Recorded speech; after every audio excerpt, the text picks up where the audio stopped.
अरे जहाँ से अच्छा हिंदुस्ता हमारा, हम बुलबुले हैं इसकी ये गुलसिता हमारा।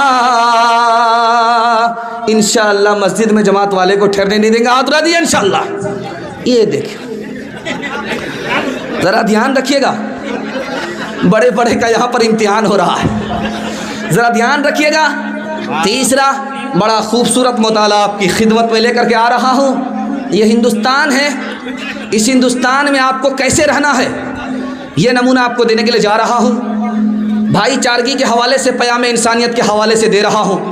मुझे उम्मीद है कि आपने जिस तरह दिल खुश कर दिया, मोहब्बत से सुना, उसी तरह इंशाअल्लाह मोहब्बत से सुनेंगे, इसको भी कबूल करेंगे। हाथ उठाइए इंशाअल्लाह। ज़रा ध्यान से सुनिएगा जो मैं आपको सुनाने के लिए जा रहा हूँ। इस्लाम अल्लाह ने हमें अता किया। इस्लाम हमारे दूसरे की जान की हिफाजत देता है। कैसे? अगर कोई मुसलमान एक इंसान को कत्ल करे तो इस्लाम कहता है उसने सारे इंसानों को कत्ल कर दिया। यही वाहिद मज़हब है जो जान की हिफाजत की ज़िम्मेदारी लेता है। इस्लाम आपने कबूल किया, वो आपके माल की हिफाजत की ज़िम्मेदारी लेता है। इस्लाम कहता है कि अगर चोरी करे कोई, उसके हाथ काट डालो ताकि दूसरे का माल महफूज हो, दूसरे का माल बर्बाद ना हो। इस्लाम ही वाहिद मज़हब है जो माल की हिफाजत की गारंटी लेता है। इस्लाम कौन सा मज़हब है? इस्लाम में आने के बाद अक़ल की हिफाजत हो जाती है। इस्लाम कहता है कि हर नशे की चीज़ हराम है, उसका एक कतरा जैसे खून हराम है, वैसे शराब का एक कतरा हराम है। खून से ज़्यादा नापाक शराब है। खून पीने के बाद भी अक़ल सलामत रहती है, लेकिन शराब पीने के बाद अक़ल चली जाती है। इस्लाम ही वाहिद मज़हब है जो अक़ल की हिफाजत की ज़िम्मेदारी लेता है। चौथी बात बताने के लिए जा रहा हूँ, इज़्ज़त आबरू की हिफाजत कहाँ मिलेगी? इस्लाम में मिलेगी। इस्लाम ने कहा अगर कुंवारा आदमी ज़िना करे उसको 100 कोड़े मारो, मर जाए इसकी परवाह मत करो, चूँकि इस पर इसने इज़्ज़त पर हाथ डाली है, इसको 100 कोड़े मारो। अगर शादीशुदा होकर के ज़िना करे उसको पत्थर से मार मार करके हलाक कर दो, चूँकि माल जाता है वापिस आ जाता है, दौलत जाती है वापिस आ जाती है, लेकिन जब किसी की इज्जत जाती है तो वो वापिस नहीं आती। इस्लाम कैसा मज़हब है? इस्लाम ने कहा ज़बरदस्ती तुम किसी को मुसलमान नहीं बना सकते, ज़बरदस्ती बनाने का, इस्लाम मुसलमान बनाने का तुमको हक नहीं है। अल्लाह के रसूल ने दुआ की, अल्लाह ने दुआ कबूल नहीं किया। अबू तालिब कुफ्र पर इंतकाल कर गए। अल्लाह ने कहा कि ये इस्लाम मोहब्बत से मिला करता है, ज़ोर ज़बरदस्ती में नहीं मिला करता। ध्यान रखिएगा जो मैं आपको सुनाने के लिए जा रहा हूँ। जनाजा उठ रहा है, किसी मुसलमान का नहीं है, यहूदी का जनाजा है। अल्लाह के रसूल खड़े हो गए। पूछने वाले ने कहा कि या रसूल अल्लाह आप क्यों खड़े हुए? कहा कि मैं इस जनाजे के एहतराम में खड़ा हुआ हूँ। कहा वो मुसलमान का जनाजा नहीं है। कहा मुसलमान का जनाजा ज़रूर नहीं है, लेकिन इंसान का जनाजा है, मैं उसके एहतराम में खड़ा हो गया। दूसरी बात याद रखिए, सहाबा से कहा कि तुम हथियार डालो, जंग मत करो, मदीना वापिस हो जाओ। सहाबा तैयार नहीं हुए, लेकिन नबी ने फैसला किया जंग से सुलह बेहतर है, हथियार डाल दिया, मदीना वापिस आ गए। ध्यान से सुनिएगा, अल्लाह के रसूल सल्लल्लाहु अलैहि वसल्लम रहमत बन करके आए थे, माफ़ किया, बदला नहीं लिया। इस्लाम 50 साल के अंदर 235% पूरे मुल्क में फैल गया। माफ़ करने की वजह से अगर बदला इस्लाम लेता तो चुन चुन करके लोग हलाक होते। इस्लाम फैलता नहीं, उसकी इशाअत रुक जाती। ईसाईयत फैली 47%, इस्लाम फैला 235%।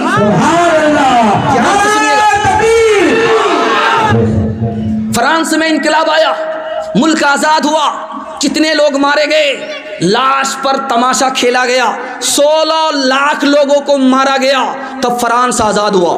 आपको सुनकर के हैरत होगी, दूसरी जंग अजीम हुई, जीतने के लिए जीतने वाले ने लाशों की होली खेली, 1 करोड़ 6 लाख लोगों को कत्ल किया।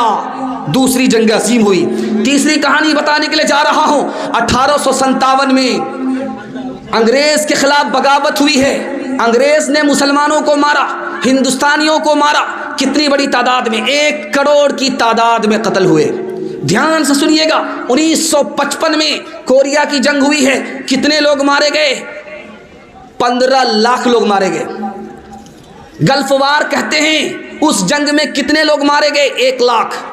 ईरान और इराक की जंग हुई है, कितने लोग मारे गए? 4 लाख। नबी सल्लल्लाहु अलैहि वसल्लम ने पूरी ज़िंदगी सिर्फ 27 जंग लड़ी है और दोनों तरफ से कितने लोग मारे गए? सिर्फ 1018। नबी ने माफ़ किया, बदला नहीं लिया। इसलिए जीने वाले की तादाद ज़्यादा है, मरने वाले की तादाद कम है। आखिरी मिसाल दे रहा हूँ, पैगाम को ख़त्म कर रहा हूँ। किसी भी कौम का बड़ा आदमी आ जाए, चाहे वो मुसलमान ना हो, गैर मुस्लिम हो, हमारे नबी ने पैगाम दिया, कौम का बड़ा आदमी आ जाए तुम उसकी इज्जत करो। हमारे नबी का पैगाम। दूसरा पैगाम है कि तुम्हारा पड़ोसी है, मुसलमान नहीं है, उसका हक अदा करो। तुम्हारा पड़ोसी है, मुसलमान नहीं है, फिर भी हक अदा करो।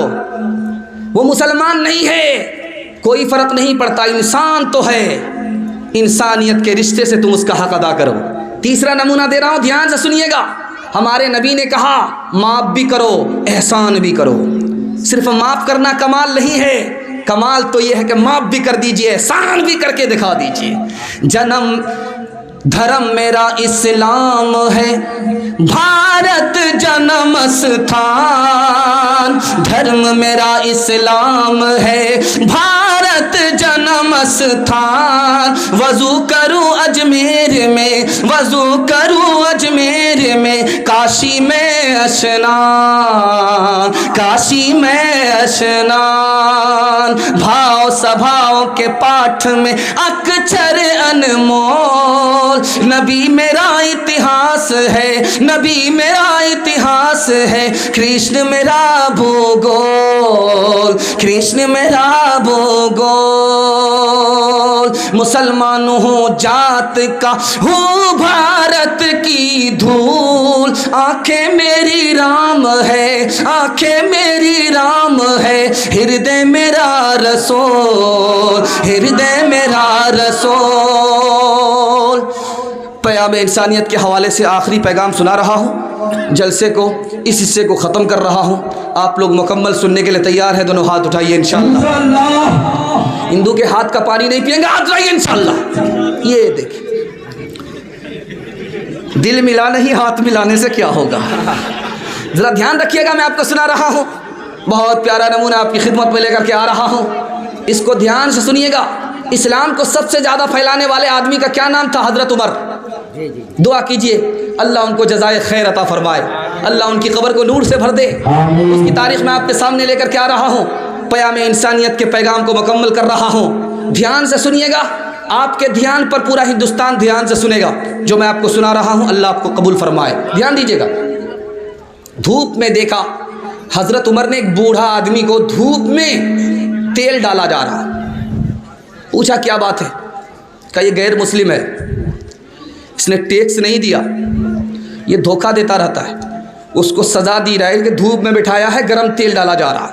हज़रत उमर ने कहा कि उसने टैक्स नहीं दिया, गैर मुस्लिम है, इंसान है, तुम सज़ा दे रहे हो, तुम इसे सज़ा दोगे, अल्लाह तुम्हें सज़ा देगा। तुम इसे माफ़ करोगे, अल्लाह तुम्हें माफ़ करेगा। दूसरी मिसाल दे रहा हूँ, ध्यान से सुनिएगा। बूढ़ा आदमी भीख का कटोरा लेकर के भीख मांग रहा है। हज़रत उमर ने रोका, क्या बात है, तुम्हें कोई कमा करके देने वाला नहीं है? बूढ़ा होकर के तुम भीख मांग रहे हो। कहा कि कैसे भीख नहीं मांगेंगे, सरकार ने टैक्स बढ़ा दिया है, आमदनी कम है, इसलिए हिसाब बराबर करने के लिए मुझको भीख मांगनी पड़ती है। हज़रत उमर ने ऐलान कर दिया कि आज से बूढ़े के लिए ऊपर कोई टैक्स नहीं। जवानी से हमने फ़ायदा उठाया, बुढ़ापे में उसको नज़रअंदाज कर दे, ये इंसाफ नहीं है। तीसरी मिसाल दे रहा हूँ, ध्यान से सुनिएगा।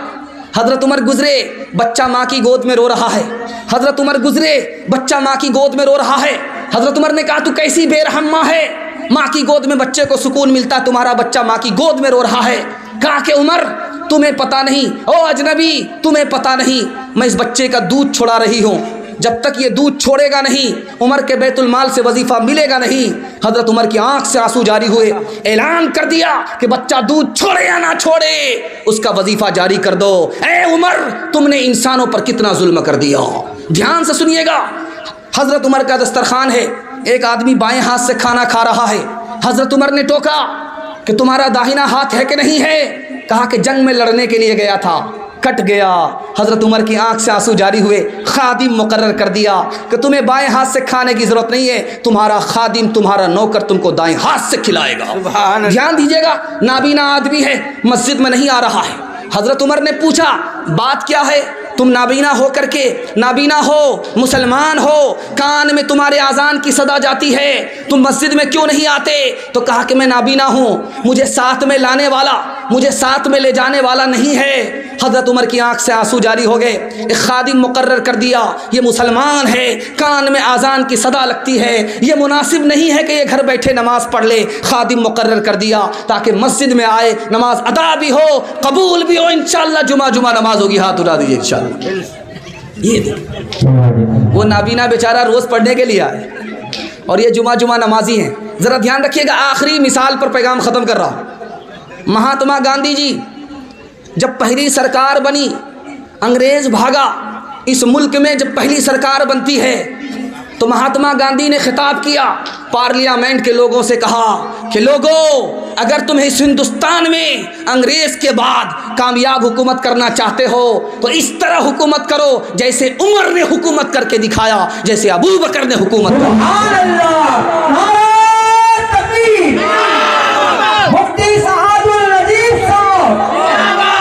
गांधी जी भी उमर की तारीफ किया। कोई हिंदू हो के मुस्लिम, सभी एक डगर के राही, ये वतन ही अपना धन है, इसी के हम सिपाही।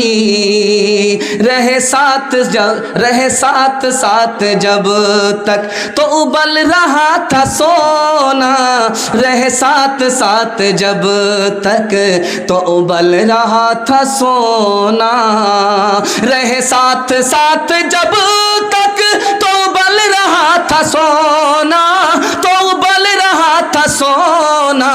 जहाँ हम जुदा हुए हैं, जहाँ हम अलग हुए हैं, वही आ गई तबाही। जहाँ हम अलग हुए हैं, वही आ गई तबाही। खुनवा से लाल भैलन जिलिया वाला बगिया, मुश्किल से आयल अपने हाथिया जदिया। खुनवा के धार से, खुनवा के धार से रंगल हिंदुस्तान हो, आज़ादी नहीं जाए देवी। हिंदू मुसलमान और सिख ईसाई, कंधे से कंधा आपन लहने मिलाई। इंक़िलाब के नारा लागल, इंक़िलाब के नारा लागल, गूंजल आसमान हो, आज़ादी नहीं जाए देवी। ध्यान दीजिएगा, हालात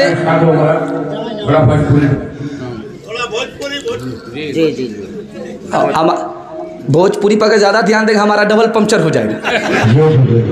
ज़रा ध्यान रखिएगा, हिंदी हिंदी की आत्मा होगी उस दिन यार, जिस दिन सब भाषाओं का होगा साज सिंगार, होगा साज सिंगार। हिंदी उर्दू है अलग, मैं कैसे लूँ मान। एक भारत की आत्मा, एक भारत की आत्मा, एक है देश की शान, एक है देश की शान। हिंदी उर्दू है अलग, मैं कैसे लूँ मान। एक भारत की आत्मा, एक है देश की शान, एक है देश की शान। चलती चक्की देख कर दिया कबीरा रोए, चलती चक्की देख कर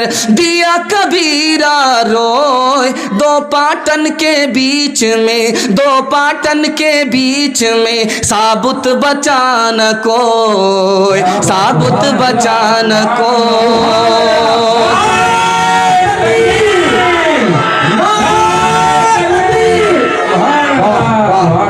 छूटे हुए अंगूर में पानी दे दे और मुस्लिम चचा को दोबारा जवानी दे दे।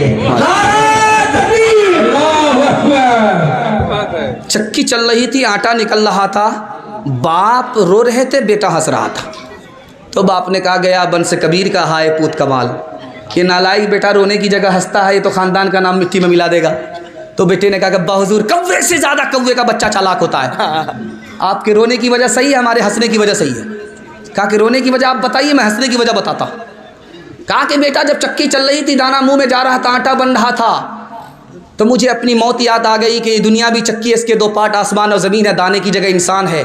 जैसे वो आटा बन रहा है और मैं भी मिट्टी बन जाऊंगा, इसलिए मुझे मौत आ गई, मैं रोने लगा।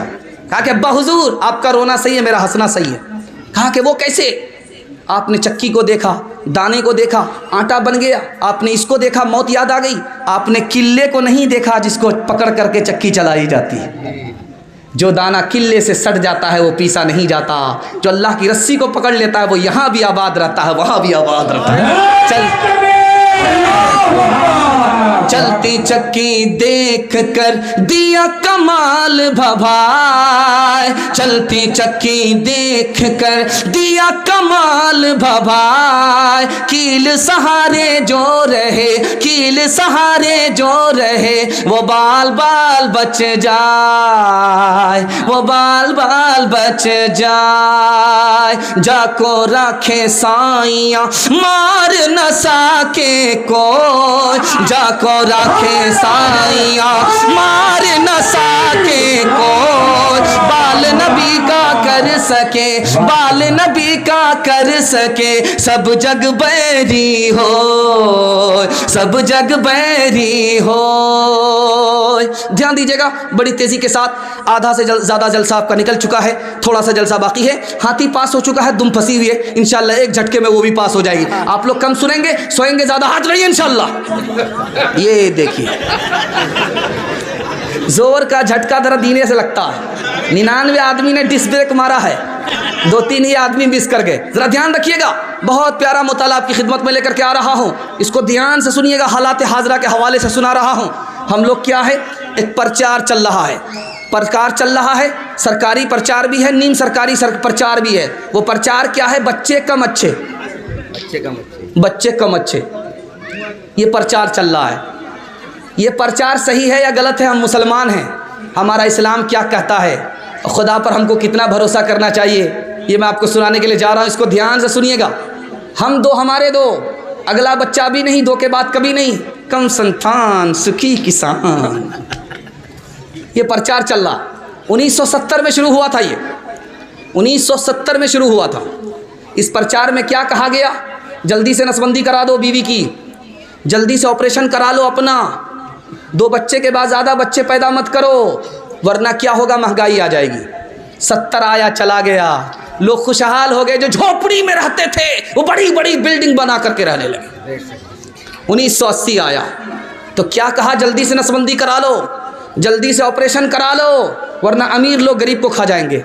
जो अमीर थे वो बेचारे गरीब हो गए, जो गरीब थे वो अमीर हो गए। गरीब रह गए शेखी में, अमीर रह गए शेखी में, और गरीब रह गए मेहनत में। वो मेहनत की वजह से केचुए की चाल से आगे बढ़ गए, ये खरगोश के चक्कर में सोते ही रहे। ज़रा ध्यान रखिएगा, 1990 आया, ऐलान हुआ कि जल्दी से नसबंदी कराओ, जल्दी से ऑपरेशन कराओ, वरना एक इंसान दूसरे इंसान को काट करके खा जाएगा। जो नाव पर चलते थे दरियाओं में, उस पर पुल बना दिया आज के दौर के पैदा होने वाले जवानों ने। अगर धरती पर बोझ है तो बूढ़ा है जिसको मोबाइल चलाने के लिए नहीं आता। मरना चाहिए तो उनको मरना चाहिए, जहर खा करके मर जाना चाहिए। उनको तो जीने का मौका मिल गया 60-70 साल, अब गैरेज में जाना चाहिए, कब्रिस्तान पकड़ना चाहिए, लेकिन वो भी जीना चाहता है। तो जो बच्चा भी आया नहीं है, दुनिया को देखा नहीं है, इस बूढ़े से 100 गुना अल्लाह ताला ने उसके दिमाग को बढ़ा करके रखा है। उसको मारने की फिक्र गोया अपनी तरक्की को ख़त्म करने के मुतरादिफ है। 1975 में रिपोर्ट आई। क्या रिपोर्ट आई आपको सुन करके हैरत होगी। कुरान कहता है कि तुम्हें रोज़ी मिल रही है उस बच्चे के सदक़े में मिल रही है, जो बच्चा आने वाला है, जो आ चुका है। तुम समझते हो कि मेरी अकल से ये रोज़ी मिली है, अरे अल्लाह के बंदे, कल तो तुम्हारी अकल थी, क्यों रोज़ी नहीं मिली? वो बच्चा आज आया, अल्लाह ने आज तुम्हारी रोज़ी को बढ़ा दिया। आपने देखा है कि कहीं एक मुर्गी 60 अंडा देती है, आज के दौर की मुर्गी देती है, ये फार्मी मुर्गी 60 अंडे देती है। कहीं आपने देखा था कि 60 किलो दूध, 1 किलो दूध, 120 किलो दूध एक गाय देती है। जर्सी गाय आज के डेट में 120 किलो दूध देती है।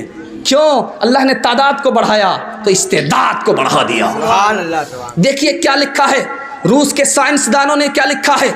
1975 की रिपोर्ट सुनाने के लिए जा रहा हूं कि ज़मीन में अल्लाह ताला ने इतनी ताकत दी है, ज़मीन के अंदर अल्लाह ताला ने इतनी सलाहियत रखी है, ज़मीन के अंदर अल्लाह ताला ने इतनी इस्तेदाद पैदा की है कि अगर हम दिमाग लगाएंगे तो 8 खरब लोगों की ग़िज़ा निकाली जा सकती है। अजगर करे ना चाकरी, पंछी करे ना काम, अजगर करे ना चाकरी, पंछी करे ना काम, 7 दीप 7 खंड, 7 दीप 7 खंड, सबका दाता राम, सबका दाता राम।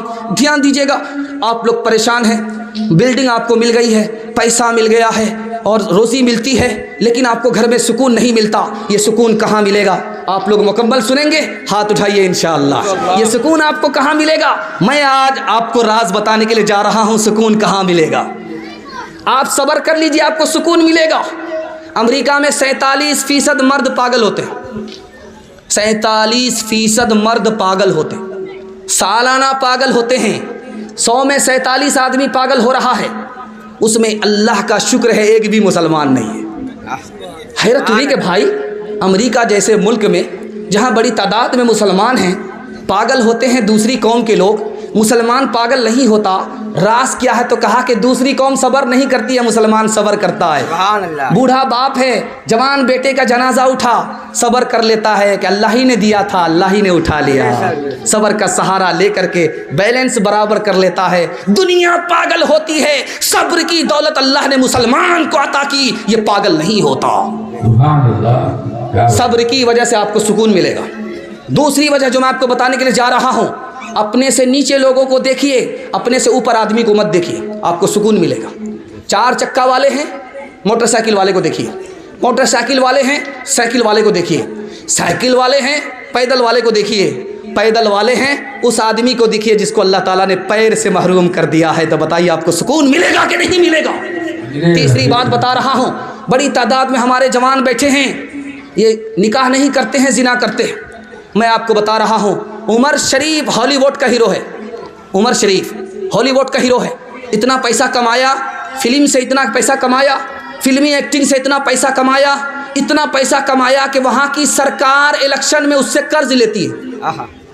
इतना पैसा कमाया, उसने इंटरव्यू दिया। हमारे जवान समझते हैं पैसा ज़्यादा होगा, सुकून मिलेगा। इस जवान का इंटरव्यू आपको दिखाने के लिए जा रहा हूँ। उमर शरीफ हॉलीवुड का हीरो है। क्या कहता है? मैंने 20 साल से अपने घर का मुंह नहीं देखा, मैंने लड़कियों से जिना किया, हर रात मैंने नई नई लड़की से जिना किया, 20 साल में होटल में रहा, दुनिया की सारी दौलत मैंने कमाया, लेकिन मैं कामयाब नहीं हूँ, नाकाम हूँ, मुझे कहीं सुकून नहीं मिला। सुकून अगर मिलता तो बीवी से मिलता, सुकून अगर मिलता तो बच्चे से मिलता, सुकून अगर मिलता तो घर से मिलता। सुकून जिना में नहीं मिलता है, निकाह में मिलता है। चौथी बात बताने के लिए जा रहा हूँ कि सुकून कहाँ मिलता है। आप तजर्बा करके देखिए, मोबाइल बड़ी तादाद में लोग चलाते हैं, मोबाइल सबके साथ में। आप देखिए, मोबाइल देखने वाले की नींद उड़ जाती है। क्यों उड़ती है? और वही आदमी जब मस्जिद में आता है, जुमा का दिन खुतबा हो रहा है, तो झटके पर झटका आ रहा है। क्यों आता है? ये राज मैं आपको बताने के लिए जा रहा हूँ।